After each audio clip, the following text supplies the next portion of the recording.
Bonjour tout le monde, j'espère que vous allez bien. Donc franchement ça fait longtemps que... C'est pas ça fait longtemps mais je n'ai pas fait des vidéos, ça fait une semaine maintenant. Parfois vous sentez... vous voulez juste... vous voulez juste trader, rester calme, sans faire rien. Et parfois vous voulez partager quelque chose de nouveau. Mais quand même, aujourd'hui je vais parler un petit peu de rotation, d'accord? Dans laquelle je suis déjà en train de expliquer un module là-dessus. Mais juste pour vous expliquer les rotations, c'est quoi? Vous savez, c'est les,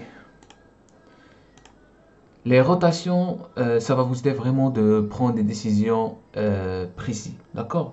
C'est-à-dire lorsque vous êtes en dehors du marché, bien sûr, vous voyez ce qui se passe. Vous voyez vraiment au niveau de volume profile, vous voyez vraiment au niveau de, de, de, de footprint, carnet d'ordre, ce qui se passe. Mais vous n'avez pas c'est-à-dire une décision bien déterminée par rapport à la tendance, c'est-à-dire la tendance dominante. Je vais vous montrer un exemple ici. Donc, ce qui se passe par exemple aujourd'hui. Donc, ce qui s'est passé aujourd'hui, c'est que ici, on a eu une tendance, d'accord? On a eu une tendance baissière. Mais bien sûr, vous, en tant qu'un trader, vous ne savez pas cette tendance. Vous ne savez pas qu'il y a cette tendance.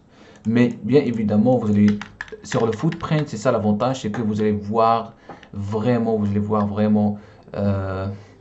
savez, vous allez voir vraiment au niveau de delta, que vous avez de l'offre excédentaire, au niveau de bid, il y a de l'offre excédentaire, au niveau de volume aussi, il y a de l'offre excédentaire, ainsi de suite. Il y a vraiment des signaux qui montrent que l'offre est plus forte que la demande.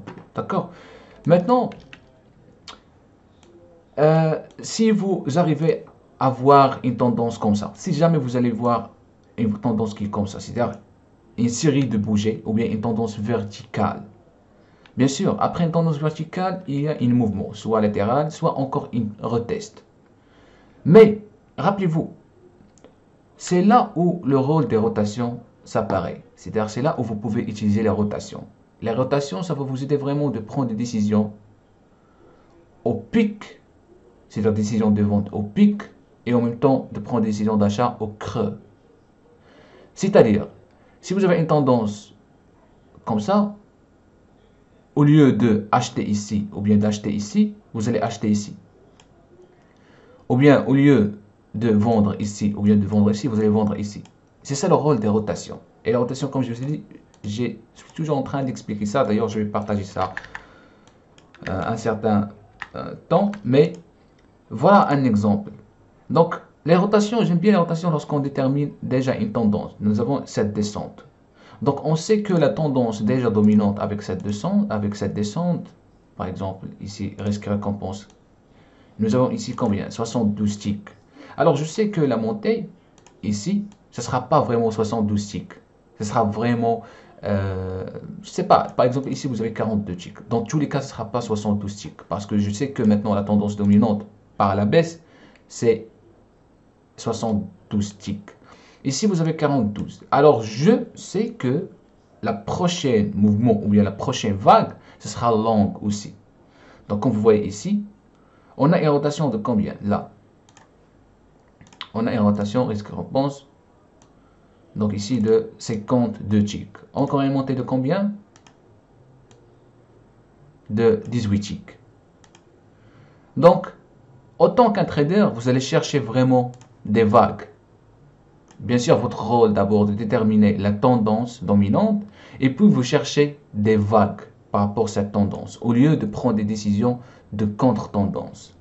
Et c'est là où le rôle des rotations. Les rôles de rotation vous permettent vraiment de prendre ces vagues au pic si vous êtes vendeur ou bien au creux si vous êtes acheteur. Donc j'espère que vous m'avez compris. Alors je vais essayer de checker un exemple ici pour vous montrer encore plus en détail.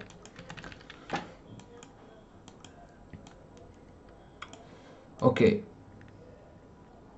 Là par exemple, ça c'est un excellent exemple. Regarde. Ici nous avons rotation pour vente. Ce qui se passait, regarde, le marché est descendu. Maintenant je vois que le marché il retourne. On a une rotation haussier. Donc, moi, je ne vais pas prendre une décision d'achat parce que je sais que la tendance dominante, c'est pour vente. D'accord? Alors, je cherche tout simplement la fin de retest ou bien la fin de rotation vers le haut. Donc, ce qui se passe, vous allez chercher tout simplement des signaux contre-tendance. Par exemple, vous allez voir ça, vous avez un séquençage d'ordre. Donc, je sais que ces séquençages d'ordre, ça sert comme une zone de résistance. Ce qui se passe, que la rotation va se bloquer ici. Donc, ça me permet de prendre une décision de vente. Maintenant, regardez. Le début de rotation pour vente, ça a été là. Même vous allez voir ici. Regarde, ici vous allez voir. Je ne sais pas si vous voyez ça idéalement, mais regarde. Ici vous avez low, high. Ok. Ici vous avez high, low. Ici encore vous avez low, high. Alors, maintenant je vais prendre une décision de vente, tout simplement. Et je sais que la rotation, ça peut finir à ce niveau de séquençage d'ordre parce qu'il sert comme une zone de support. Donc, ce qui se passe, la rotation continue, continue, continue, continue, continue. Alors, à un moment donné, une fois on arrive au séquençage d'ordre, ce qui se passe, regarde, la rotation, il se bloque. C'est-à-dire, on voit qu'il y a le put of control à peu près au même niveau qui m'indique vraiment que les acheteurs passifs s'intéressent par ce niveau de prix. Alors, probablement, c'est la fin de rotation. Donc, regarde, ce qui se passe ici, c'est que on atteignait ici low, low. D'accord? Donc maintenant, je sais que ça, c'est le début de rotation, encore une fois. Un autre exemple, la plupart des traders perdent leur argent parce qu'ils ne savent pas où il entre, où il sort. Parce qu'on a une tendance comme ça. Une fois la tendance va s'arrêter, puis le retournement commence, tout le monde pense que ça, c'est la phase de retournement. Non, après le marché va juste descendre de 5 points, 6 points, vous entrez sur 6 points et puis le marché continue à monter. Donc, c'est ça ce qui se passe. Par exemple, là, regarde. Ici, vous avez high, low. Le marché atteint high, high. Donc, ici, je sais que la fin de rotation à ce niveau de séquençage d'ordre. Ce n'est pas la peine de prendre décision. Maintenant, je sais que la tendance dominante, c'est haussier. Ici, high, high. Tout simplement, le marché ne va pas vraiment chercher beaucoup. On descend, on descend. Je cherche toujours des signaux, à part le séquençage d'ordre. Par exemple, vous avez ici cette bougie qui est comme ça, qui montre absorption. Donc ça, c'est une bougie de fin de rotation. Donc, bien sûr, ça c'est une bougie de fin de rotation. Je sais que le début de rotation, ça va continuer vers le haut. Donc, ici vous avez high, high. Ici vous avez high, low. Encore le début de rotation. Ici c'est combien? High, encore high. Et regardez ce qui se passe ici. Vous avez déjà un séquençage d'ordre. Regardez la bougie. Séquençage d'ordre ici, en même temps, delta qui est négatif avec un volume important. C'est la fin de rotation. Maintenant, on cherche tout simplement encore le signal. Déjà ici, nous avons un séquençage d'ordre.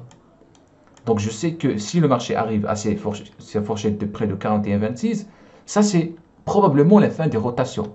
Alors, je dois trouver des signaux encore, à part, par exemple ici, les puts of control ont pilé et 129 déséquilibre d'achat, delta positif. Ça, c'est probablement le début encore de rotation. Alors, vous allez voir que ce qui se passe, high, low, ici, high, high, ici, high, high. Donc, la tendance, c'est toujours haussier. Vous avez sommet élevé, creux élevé, sommet encore élevé, creux élevé. Tout simplement, le prochain mouvement, ça sera haussier. Le début de rotation, ce sera haussier. Mais cette fois-ci, ça sera plus long encore. C'est une vague qui est plus longue. Tout simplement, c'est ça ce qui se passait. Regarde. Encore ici, high, high. Donc, tout simplement, c'est ça concernant les rotations. Prenez les trades selon les rotations. C'est-à-dire, n'essayez pas de prendre décision de vente ou bien d'achat n'importe où. Parce que ce qu'il faut savoir, c'est que les institutionnels prennent des décisions d'achat et de vente. Vraiment, c'est pas haut, mais c'est pas bas. Tout simplement, ce qui se passe, c'est que vous avez des institutionnels qui achètent, qui renforcent encore vers le haut et qui vont plus haut. Vous avez des institutionnels qui vont, qui renforcent encore vers le bas et en même temps qu'ils achètent plus bas. Et suivez cette règle, vous allez vraiment comprendre comment ça se passe tout ça. Parce qu'il y en a des traders qui pensent que il faut acheter bas et vendre haut. Non. Alors parfois vous allez voir des institutions qui achètent bas, bien sûr, le marché monte et continue d'acheter haut, le marché monte et vont plus haut. Et le contraire. Donc, j'espère que cette partie, ça a été plus clair pour vous parce que vraiment, comme je vous ai dit, le trading, c'est pas vraiment de manière aléatoire, mais be patient.